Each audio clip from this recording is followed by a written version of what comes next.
नमस्कार प्यारे दोस्तों, आज की इस वीडियो के माध्यम से हम आपको साइंस की ऑब्जेक्टिव यानी साइंस में भी बायोलॉजी का छठा चैप्टर यानी जनन की इंपॉर्टेंट ऑब्जेक्टिव देखते हैं। पहला चैप्टर का नाम देख लीजिए, जीव जनन कैसे करते हैं। ये आपकी चैप्टर का नाम है। कह रहे एक अंडाशय में कितने बीजांड होते हैं। एक अंडाशय में देखिए, एक अंडाशय में जो है अनेक बीजांड होता है, तो इसका आंसर दे दीजिएगा आप लोग अनेक। देखिए दूसरा क्वेश्चन क्या कह रहा है, आलू में जनन कैसे होता है।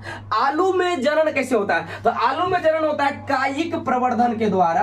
कायिक प्रवर्धन के द्वारा आलू में जनन की जनन के समय कौन सा विभाजन होता है, और लैंगिक जनन के समय कौन सा विभाजन होता है। विभाजन के बारे में आपसे पूछा जा रहा है। देखिए अलैंगिक जनन के समय जो है ना आपको समसूत्री विभाजन भी होता है और समसूत्री विभाजन होता है। यानी यहाँ पे लिखेंगे समसूत्री विभाजन, समसूत्री या असमसूत्री विभाजन, यानी दोनों विभाजन होता है, समसूत्री भी और समसूत्री भी। फिर अगला आपको चौथा क्वेश्चन देखिए क्या कह रहा है, जीव जिस प्रक्रम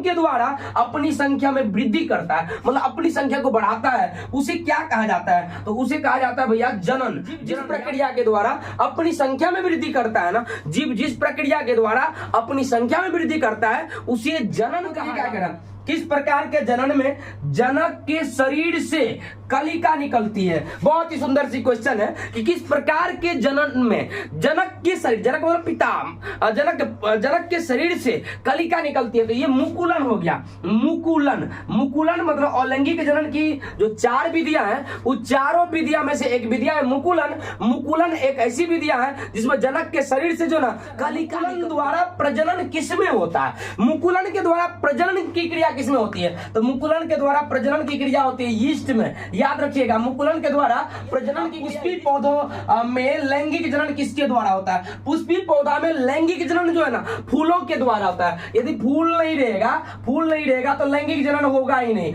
फूलों द्वारा जो है ना पुष्पी पौधों में लैंगिक जनन की द्विखंडन किसमें होता है, तो द्विखंडन होता है अमीबा में। द्विखंडन किसमें होता है, तो द्विखंडन हो गया बाबू कहां पे, आपको परिस्थितियों में जीव जीवित रह सकते हैं किसके द्वारा, परिवर्तित परिस्थिति है फिर भी जीव यदि जीवित है तो याद रखिएगा वो अनुकूलन के द्वारा जो है ना जीव जीवित है। अनुकूलन के द्वारा जनन किसमें होता है, तो बहुखंडन द्वारा जनन जो है ना प्लेज्मोडियम में होता है। प्लेज्मोडियम में बहुखंडन के द्वारा जनन होता है। तो द्विखंडन के द्वारा किसमें जनन होता है, अभी तुरंत हमने यहाँ पे बताया था, द्विखंडन के द्वारा जो है ना अमीबा में होता है। अमीबा में जो है द्विखंडन के द्वारा, इसमें अपखंडन द्वारा जनन होता है। तो अपखंडन के द्वारा जनन जो है ना स्पाइरोगोइडा में होता है। स्पाइरोगोइडा में जनन होता है। अपखंडी जनन मुकुलन द्वारा होता है और लैंगिक जनन मुकुलन के द्वारा होता है। किसमें, तो याद रखिएगा ये यीस्ट में होता है। मुकुलन के द्वारा और लैंगिक जनन यीस्ट में क्या उपस्थित रहता है, तो उभयलिंगी पुष्प में जो है ना स्त्री केसर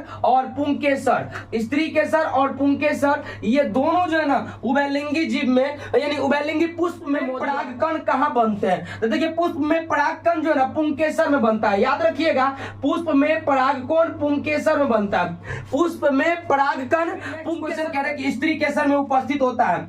देखिए स्त्री केसर में आपको रहेगा क्या, अंडाशय रहेगा, उसके बाद वर्तिका रहेगा, उसके बाद वर्तिकाग्र रहेगा। याद रखिएगा स्त्री केसर में आपको अंडाशय, वर्तिका और वर्तिकाग्र ये तीनों पुष्प में बीजांड कहाँ उपस्थित होता है, यानी पुष्प में बीजांड कहाँ पे पाया जाता है, तो पुष्प में बीजांड जो है ना अंडाशय में पाया जाता है। अंडाशय में याद रखिएगा बीजांड अंडाशय। पुष्प में मादा युग्मक कहाँ उपस्थित होता है, देखिए मादा युग्मक जो है ना बीजांड में पाई जाती है। बीजांड में पुष्प में मादा निषेचन के फलस्वरूप अंडाशय विकसित होता है। तो निषेचन के फलस्वरूप अंडाशय विकसित हो जाता है आपको फल में। अंडाशय विकसित होता है, कौन सा भाग, फल बनता है। तो पुष्प का अंडाशय भाग जो है, पुष्प का अंडाशय भाग निषेचन के बाद बीजांड किसमें परिवर्तित हो जाता है, निषेचन के बाद बीजांड परिवर्तित हो जाता है आपको बीज में। याद रखिएगा निषेचन होने के बाद बीजांड बन जाएगा क्या, अलैंगिक जनन की विधि है। देखिए अलैंगिक जनन की जो है कुल 4 विधि है। एक है आपको मुकुलन, एक है विखंडन, फिर एक आपको अपखंडन, एक है बीजाणु जनन।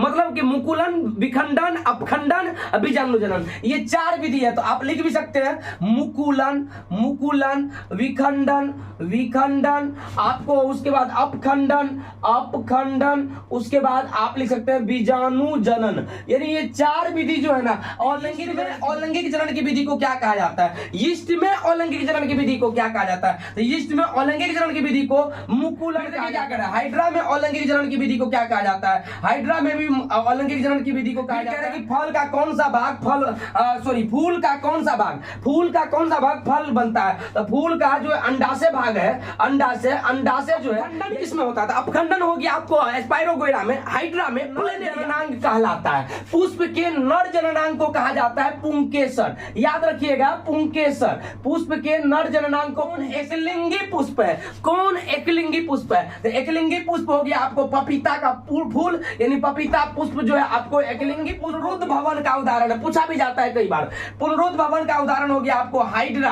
हाइड्रा जो है ये आपको पुनरुद्ध भवन का पुष्प के सबसे बाहरी पुष्प पत्र को क्या कहते हैं? बाह्य दलपुंज। याद रखिएगा बाह्य दलपुंज कहा जाता है सबसे बाहरी पुष्प पत्र को।